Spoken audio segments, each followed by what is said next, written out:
Welcome back, folks, to the finale of Shovel Knight. Does that mean we'll have to bury this game? Oh. Okay. That's pretty good. Okay. I didn't hate that. That's one. Oh, this is neat. Yeah, so thankfully there's no falling damage in this game. Because that would have been it for our Shovel Knight hero. This, yeah, that's right. This mini-boss is very Mega Man influenced, I would say, where blocks just attack you. Does that happen in Mega Man games? Yeah, there's, in Mega Man 1, I believe, there's a sequence. No, you know, it's also like in some of the X games where, like, just the room. Well, the new Tetris looked fun. Yeah, that's right. We also have our, I forgot that I was collecting all of the music sheets in this run, but the last set of music sheets, so they hide them from you. They're all here, but you have to, like, you have to make that left turn in the in this level. To the left, to the left. The left turn into nothingness. Into the ether, yes. Wow. But they're all here. It's a nice little reward if you do know what where to look. Yeah, that fish. Yeah, I don't remember if I mentioned it, but you can actually get the you can get like different kinds of fish when fishing in this game. You can get like a goldfish, which is money. You can get a red fish, which is basically the red chalice, which I always. Is that randomly generated or? You know what? I don't believe so. I think it's the same every time. Cool. Yeah, if I remember correctly. You always want to get the red chalice though. Like that's just like 2 cups of free health. That's really useful. In this boss though, that we're gonna, because we're about to face the Enchantress. Enchantress. Yeah. Last I checked, hey guys, Shovel Knight was not in Suicide Squad. No, but I'm waiting for my crossover now. Oh, is that what that was from? I thought you were just. I just thought you were whispering Enchantress. I never saw Suicide Squad. I heard it was bad.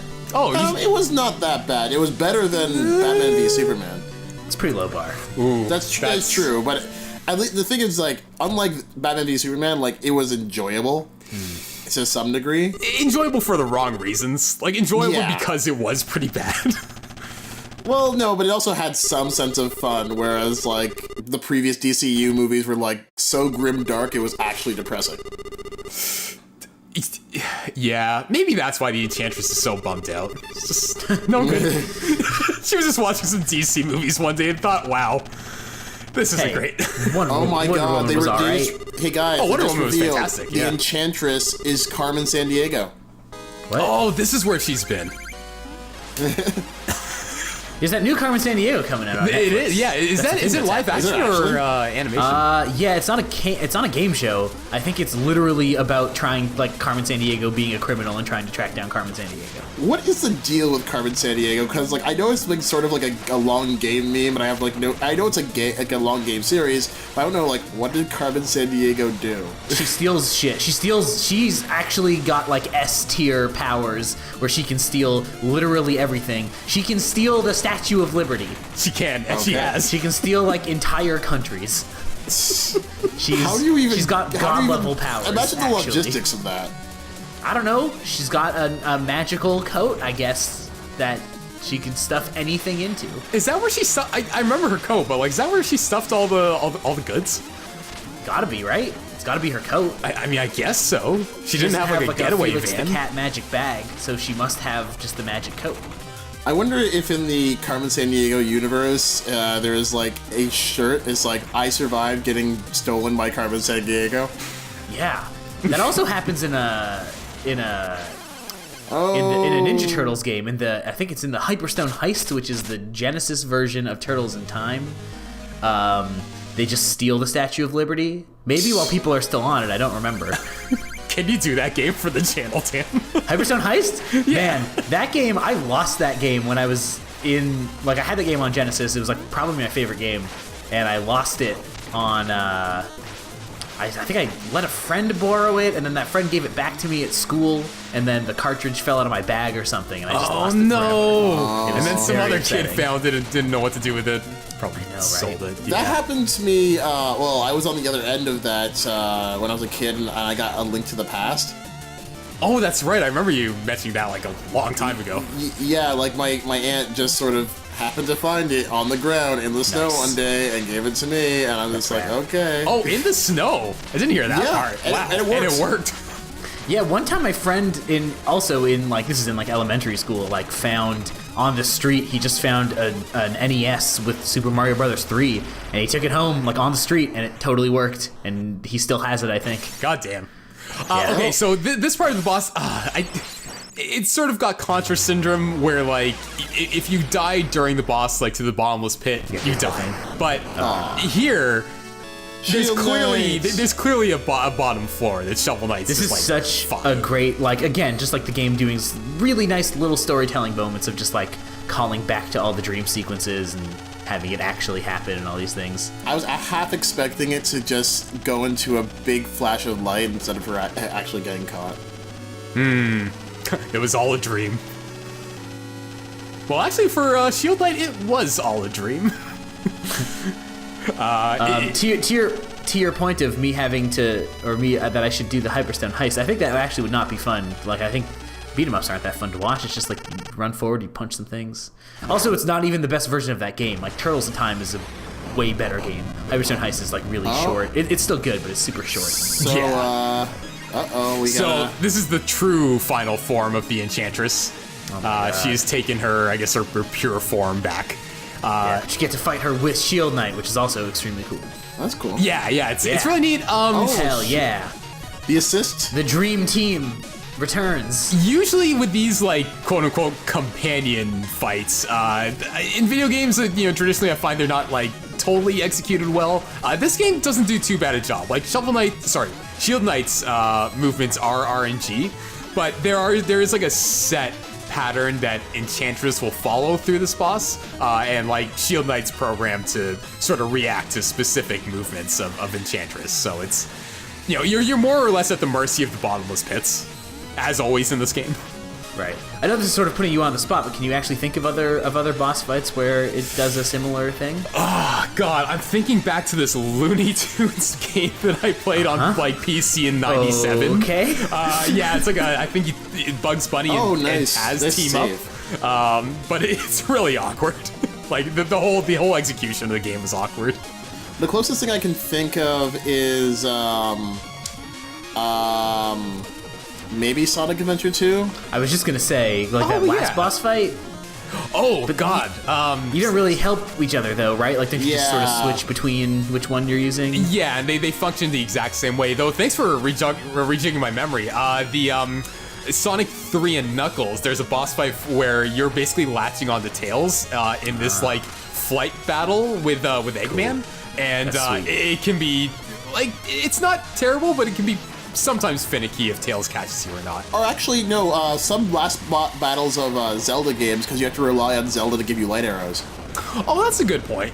I feel like that's kind of a different thing, but maybe it's the same. You're basically at the mercy of when Zelda's gonna like fire the Oh arrow. no. Oh no, is she gonna die again? Vegeta's back. Yeah, so basically it turns out that these guys are all buds. Well, I mean, like, I'm sure Black Knight and Shovel Knight have, like, their rivalry. I don't know, I always feel like that Black Knight had a thing for Shield Knight, but she and Shovel Knight ended up together, so Black Knight became, I kind of dig the that, like, jealous guy. actually Shovel Knight and Shield Knight, I feel like, don't have an explicitly romantic relationship. I think it's fair to read that into it, No, but Shield Knight. they don't really have that, right? Like, I feel like their relationship has always felt more like a partnership, a little bit, like, people who have just been like fighting together for however long. Yeah, you can read into it, really any way you like. I don't think they got like a will they won't they kind of thing, but yeah, if people want to see them together, then sure. But if they'd rather view it as a really close friendship or partnership, that's totally how their relationship was painted in this game. Okay, Yeah, So the castle got destroyed. I wonder who's gonna have to clean that up. our boy King Knight right there. So yeah, we actually don't see the names of the characters in this end credits sequence. We don't see the names of the bad guys, you mean? Or of any of the characters. Any of the I characters, see. yeah. Right. We just see like areas. You know, I don't think that Shovel Knight is very keen on celebrating, considering Shield Knight just died. Yeah, we're gonna see a little short epilogue with Shovel Knight. For those who are interested in the in how Shield Knight fell into this predicament in the first place, the Spectre Knight DLC does explore that storyline. I really do love this last sequence and how it shows kind of all, like, I think the bosses in this game just have so much, like, personality, just which you can tell by their sprites and their movements and their, like, methods of attack and the small little bits of dialogue. And I like that they sort of make good on those personalities by showing you these little funny epilogue scenes of, like, here's what these knights are doing when they're just kind of hanging out. Plague Knight teaches a potion class. Yeah, they're getting drunk. Yeah, no, it's cool. It's like a lot of this game. It's just a lot of really good attention to detail and surprisingly strong storytelling, or at least like storytelling within this very simple frame. When in doubt, mull it out. Oh yes, you brought the it return. back. What are you gonna do now that you can never say that again, Jordan? Huh? What are you gonna do now that you don't play that game anymore, and thus that sentence has no meaning? Well, I say it right here. We're gonna have to play the Incredibles 2 game, and where the Underminer. They made What a are you full game talking based about? off. Okay, so they made an Incredibles game like 10 years ago after the first movie came out. Yeah, actually, okay. they made 2 games. They made a movie adaptation game, and then they made you guys remember how the Incredibles ended, right? With the Underminer like threatening the world. Yeah. Oh, yeah, They made yeah. a full game based on that villain. Right, I'm remembering this now. So That's crazy that they did that. yeah, right. Like, that I game's don't think probably it did bad, well. right? I hear it's awful. I'm sure it's bad. Like, there aren't really a lot of good, like, Disney movie tie-in games. Kingdom Hearts. That doesn't really count. Kingdom That doesn't Hearts. really Yeah, that's about it. Toy Story 3 is actually has an okay game. It's got sort of like a prototype Disney Infinity thing in it. It's got this like big open world sandbox kind of mode. It's actually kind of cool. Aladdin for the Genesis is very difficult. Oh god, Aladdin for the Genesis. Yeah, I kind of can't handle Aladdin. No, oh my There's not god. many people who can.